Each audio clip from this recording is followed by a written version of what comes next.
এই একটা পাপ যদি কেউ না করে ইনশাল্লাহ সে জান্নাতে যাবে, যতই পাপ করুক না কেন। বাসায় মা বোন যারা আছে অনেকেই দেখা যায় চুল আশ্রয়, চিরুনি পরে গেলে বলেই আজকে মেহমান আসবে। কি আসবে আজকে? মেহমান আসবে আজকে বললেই শিরক। বাসা থেকে বের হচ্ছেন, আপনার পাঞ্জাবিটা একটু আটকে গেছে, আপনার স্ত্রী বলছে একটু বসে যান, অমঙ্গল হতে পারে, বসেন। বাস মুশরিক, শিরক হয়ে গেল।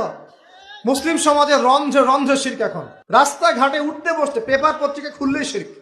পেপার খুলবেন রাশিফল, সিংহ রাশি কন্যা রাশি, দিনটা কেমন যাবে বিশ্বাস করলেই মুশরিক হয়ে যাবে। রাস্তার পাশে টিয়া পাখি দিয়ে ভাগ্য পরীক্ষা করছে, হাতটা দেখে দেন তো ভাই কি আছে, বললেই শিরক হয়ে যাবে।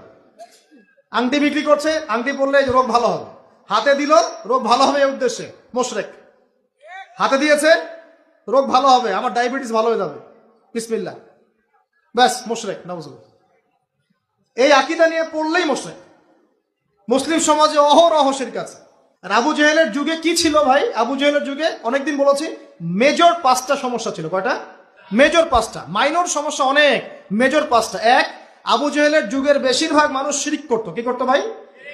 লাত, উজ্জা, হবল, মানাত এইসব মূর্তির পূজা করতো। এখন হয়তো মুসলিম সমাজে এটা নাই ঠিকই, কিন্তু মুসলিমরা এখন কবর মাজার পূজায় শুরু করেছে, করে নাই? মুসলিমরাও এখন নেক্সট সুরতে ধোকা খাচ্ছে। শিরক তো আমাদের সমাজে চলছে। শিরক কি হয় কেন আমি লেকচার দিয়েছি, দেখবেন মুসলিম সমাজে কত শিরক চলছে। আবু জেহেলের যুগে শিরক ছিল, এগুলো বলতে থাকলে এটা নিয়ে আলোচনা করতে হবে। আলোচনার টপিক আমার আজকে অন্যরকম। আবু জেহেলের যুগে কি ছিল ভাই? শিরক ছিল, সমাজে রন্ধ্রে রন্ধ্রে শিরক ছিল। এখনকার সমাজেও শিরক আছে। তারা লা ইলাহা ইল্লাল্লাহ না পড়ে শিরক করতো, আমরা পড়েও শিরক করি। আল্লাহ পাক আমাদের সবাইকে শিরকের পাপ থেকে হেফাজত করুন বলি আমি।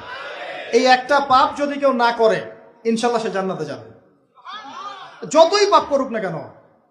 জেনা করেছে, মদ খেয়েছে, মিথ্যা বলেছে, অনেক কিছু করেছে, শুধু শিরকের পাপ করে নাই, আল্লাহ তাকে মাফ করে দিবেন ইনশাল্লাহ। বিশ্বাস করলেন না কথাটা? নবীজি বলেছেন এই উম্মতের যে কোনো ব্যক্তি যতই পাপ করুক না কেন আল্লাহ পাক সমস্ত পাপ মাফ করতে পারেন, কিন্তু শিরকের গুনাহ আল্লাহ পাক মাফ করবেন। তওবা করে যদি মারা না যায় মাফ করবেন না। একটা এক্সাম্পল দিয়ে বোঝাচ্ছি, তাহলে ক্লিয়ার হয়ে যাবে। মনে করেন কেউ একজন জেনা করেছে, তওবা করার সুযোগ হয় নাই, মারা গেছে, নাউজুবিল্লাহ। এখন আল্লাহ পাক কিয়ামতের মাঠে এই জেনার পাপটা মাফ করে দিতে পারেন, যদিও সে তওবা করে নাই। আল্লাহ পাক এই পাপটাও মাফ করতে পারেন। কিন্তু একজন ব্যক্তি শিরক করেছে, তওবা করে নাই, কিন্তু এই অবস্থায় যদি কাল কিয়ামতের মাঠে আল্লাহর সাথে সাক্ষাৎ করে, আল্লাহ তার গুনাহ মাফ করবে না। এই শিরক আর অন্য পাপের এই হলো পার্থক্য। তাহলে সবচেয়ে কোন বিষয়টা থেকে আমাদের বেঁচে থাকা উচিত ভাই?